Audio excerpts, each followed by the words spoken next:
yaddukidde mu kkooti enkulu mu Kampala ng'ayagala eyimirize ekiragiro ky'akakiiko k'ebyokulonda ekiyimiriza campaign nga agamba nti enteekateeka eno teri mu mateeka. Ekiragiro kyayisiddwa ssentebe w'akakiiko ak'ebyokulonda Simon Byabakama ku nkomerero ya wiiki ewedde. Ku Lwomukaaga lwa wiiki ewedde ssentebe w'akakiiko k'ebyokulonda omulamuzi Simon Byabakama yasinzidde ebbanda n'ategeeza nga bwe bayimiriza kampeyini z'ebyobufuzi ng'ebula ssabbiiti nga 2 n'ekitundu Bannayuganda balonde pulezidenti ssaako n'ababaka wa paalamenti nga ennaku z'omwezi 14 omwezi ogujja. Enkungaana za kampeyini omu bifu ebyo ziyimiriziddwa n'okuva olwaleero. Yategeeza nti okusalawo kuno wasinzira ku wabula kwa minisitule y'ebyobulamu nga kulaga nga COVID-19 bwe yeeyongedde mu disitulikiti 13 eza Uganda. Nti ebyo byo ate byanja bya nsuso mu kirwadde kino ngeri gye kisaasaanyeemu. Kati nkyaleero munnamateeka era Lord Mayor wa Kampala Salongo Erias Lukwago addukidde mu kkooti enkulu etula ku Trade Tower mu Kampala mu maaso g'omulamuzi Musa Sekaana ng'ayagala kkooti esazeemu ekiragiro kino.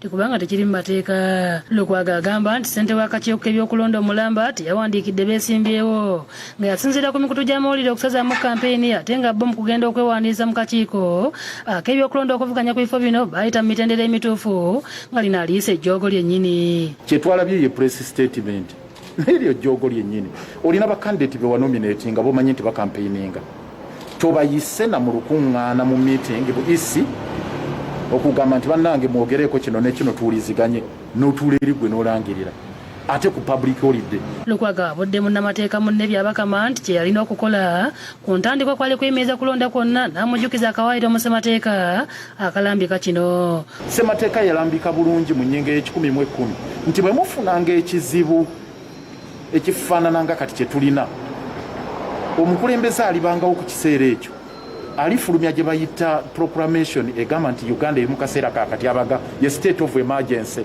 Lukwago asabye Byabakama okubuulira eggwanga obanga mu disitulikiti 13 gye yayimiriza kampeyini tewagenda kubeerayo kulonda omwaka ogujja. Naye kati alinga eyadikirariza state of emergency ng'ayimiriza buli kyonna ekikwatagana n'ebyobufuzi mu kibuga Kampala. Ate kkooti ewozesa abalyake n'abakenuzi ekololo esomedde munnamateeka Nicholas Opio omusango gw'okutamuza ssente ennyingi mu kyamo n'ekigendererwa eky'okumenya amateeka.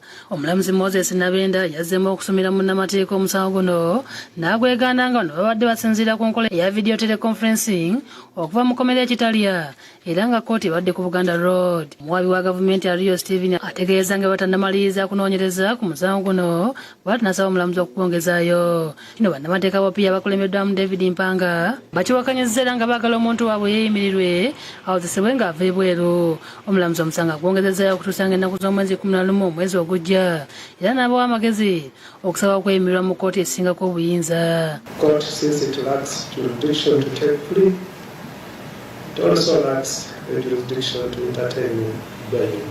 Of course omusango gulina gukuba gwa high court tulina okusaba beyiro naye ng'olunaku lwaleero badde balina ogumusomera nga wiiki ewedde bakola ki we bagamba. Shamshadi Nalujja ne Josephine Senfuma be bakusakidde eggulire lino ku Lwabukedde TV.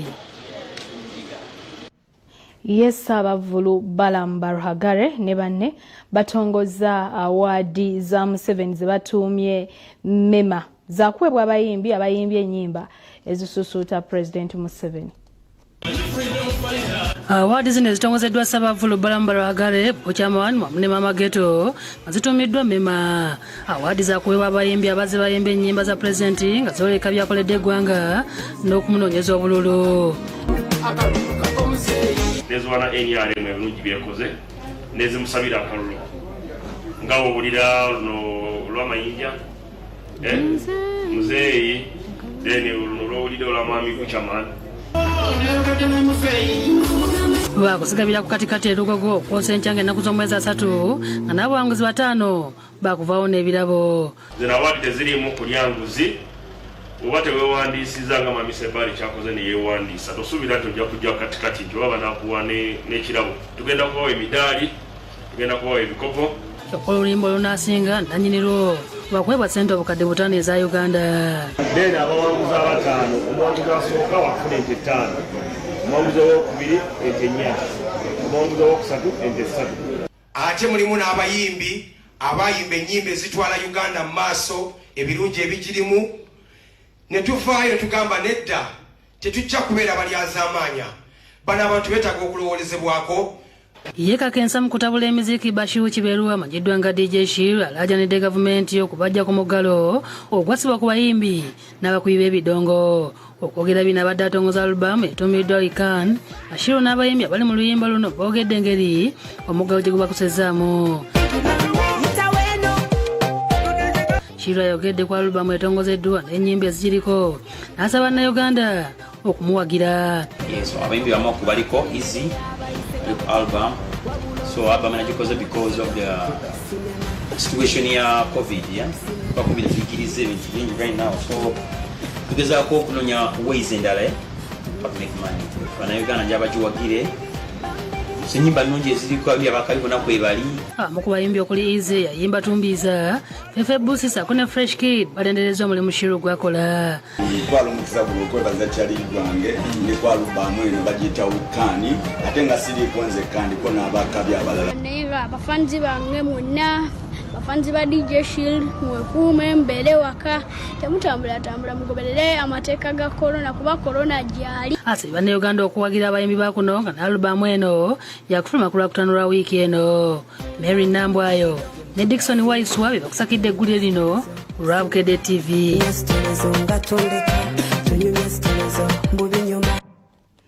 Ate ye John Katumba omu ku bavuganya ku ntebe y'obukulembeze bw'eggwanga mweraliikirivu oluvannyuma lw'abantu abali mu ngoye eza bulijjo okukkakkana kw'omu ku bakuumi be ne bamukuba n'ekigendererwa eky'okumuggyako emmundu. Asabye akakiiko k'ebyokulonda okubaako kye bakola ku nsonga eno. Mu lukuŋŋaana lw'abannamawulire lwatuuzizza entinda mu Kampala eyeesimbyewo ku bannamawulire okuvuganya ku ntebe y'obukulembeze bw'eggwanga John Katumba agambye nti oluvannyuma lw'abantu abatannamanyika abali mu ngoye za bulijjo nga bakuumwa abasirikale ba poliisi okulumba abakuumi babamuweebwa akakiiko ebyokulonda nga baagala okubaggyako emmundu nga 23 omwezi guno Fort Portal obulamu bwe buli mu bweraliikirivu. Kubanga abatambadde uniform ate bwe bajja balwana okwagala okujja uniform kuba okwagala okujja emmundu kuba ina uniform awo kiba kintabuseeko mba sikitegeera. Agamba nti ebikolwa eby'effujjo ebisusse okumukolebwako ne banne abalala bavuganya ku bapulezidenti biseze ekifaananyi ekibi eri ggwanga lyaffe. Kyanaku nnyo neera kiswazi nze nkooye okulaba nga muswaza eggwanga lyaffe mwaka ogwo muttannono mwe muli baminisita bange. Asabye ssentebe w'akakiiko ebyokulonda omulamuzi Simon Byabakama okubaako kyakola ku mbeera eriwo. Babadda teri avaayo kulumirirwa. Mwami Byabakama kyemmanyi nti wagenda ofuna omulimu guno nga kyokola okimanyi. Kyokka ategeeza nga batannafuna bubaka butongole okuva mu kakiiko ebyokulonda nga busazaamu okukuba kampeyini mu disitulikiti ezimu olw'ekirwadde kya COVID-19. Nze nga Katumba tebanampandiikira mu buwandiike nti kampeyini mu bifo webiti ne webiti zavuddewo kubanga essimu yange baagyasa ate nze sirina tiivi. Oluvannyuma ayolekedde akakiiko ebyokulonda asseeyo okwemulugunya kwe mu butongole kyokka nti Byabakama n'amusuubiza okumusisinkana enkya. Omwogezi w'akakiiko ebyokulonda Paul Bukenya ku by'okutulugunya Katumba ategeeza nga butali buvunaanyizibwa bwabwe. Kubagana okubeerawo mu operations mu field bivunaanyizibwako bakwerinda engeri gye batambuzaamu empuliziganya yaabwe gye boogezaamu ebintu bingi eby'enjawulo. Ne Nancy Linda Kalembe omukyala yekka ali mu lwokaano okuvuganya kwa pulezidenti si mu mativu n'ekyakakiiko ebyokulonda okusazaamu kampeyini mu disitulikiti ezisukka mu 10 olwa COVID-19. Bino byogeredde bwayise mu Kampala n'agamba nti kino tekiraga bwenkanya. Kazibe wedding church functions buli kimu n'okukungana kwonna n'obutale bwonna bagusibe tutegere nti those districts are under lockdown. Yewire Mayambala mu lukuŋŋaana lw'abannamawulire lwatuuzizza ku kyalo Nantabulirwa mu ggombolola Goma mu munisipaali y'e Mukono ayanjudde akakiiko anaakola nako ng'awangudde obwa pulezidenti ategeeza nti bwe bavuganya okuli Norbert Mao, Katumba Oye ne Robert Kyagulanyi Ssentamu nabo aliko ebifo by'abawadde. First Deputy Prime Minister wange nga Honorable Robert K. Kyagulanyi. Katumba John nasoze ne muwa obwa Minister owa Disaster Preparedness. Avumiridde eky'abannaddiini abadde baagala okuyimiriza okulonda nti era ye singa wangula obwa pulezidenti wakuzzaawo nekkomo ku bisanja.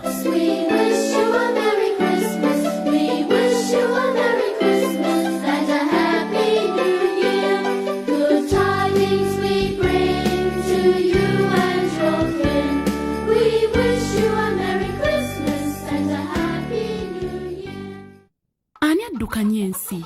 Omwana bw'azaalibwa asooka kuyiga kudduka nga tannatambula. Kwegamba omwana alina okuyiga okuddukanya ebyawaka ate n'adduka okutuuka ku ssomero. Alina okudduka oba si ekyo ajja kutiisibwatiisibwa. Dduka bwe bulamu bwabwe. Oluusi beewummuza oba okukyusa ku mbeera. Olw'okutya okungi misinde gye gibeeyimirira anti ky'ekyokulwanyisa kye balina. Oluusi omwana adduka kitaawe, mulirwana oba omuntu yenna gw'atamanyi. Bw'aba wa buwala bw'atadduka ayinza okufuuka omukazi ku myaka 11, maama ku 13 oba omukyala ku 17. Ate bw'aba mulenzi bw'atadduka akugwa, abonerezebwa, atiisibwatiisibwa oba atulugunyizibwa. Bwe tukwatira awamu tusobola okukyusa embeera z'abakyala n'abaana mu kifo ky'okudduka abantu ng'ate badduka badde eri abo be baba baagadde oba okusalawo okudduka nga beesiimye. Singa onoobakwata ku mukono bajja kusobola okulubirira ebirooto byabwe. Luliba olwo n'obasanga nga baddukanya kampuni ennene oba bizinesi ezaabwe ku bwabwe. Mu kino singa abakyala n'abaana baweebwa obukuumi bajja kuddukanya ensi eno. Singa olaba omuntu yenna ng'atulugunya omukyala oba omwana omuwala, tuukirira poliisi oba kuba ku nnamba etali yakusasulira nooti 8 nooti 2 nooti 6 nooti oba 116. Weeyunge ku gavumenti ya Uganda, ekitongole kya European Union n'ekya United Nations mu nkola emanyiddwa nga Spotlight Initiative eyateekebwawo okulwanyisa okutulugunya kwonna okutuusibwa ku bakyala n'abaana abawala mu Uganda. Double data! Airtel kugona modeko double data ne deal ya smartphones ekyasinze okubeera ensava mu Uganda. Gula smart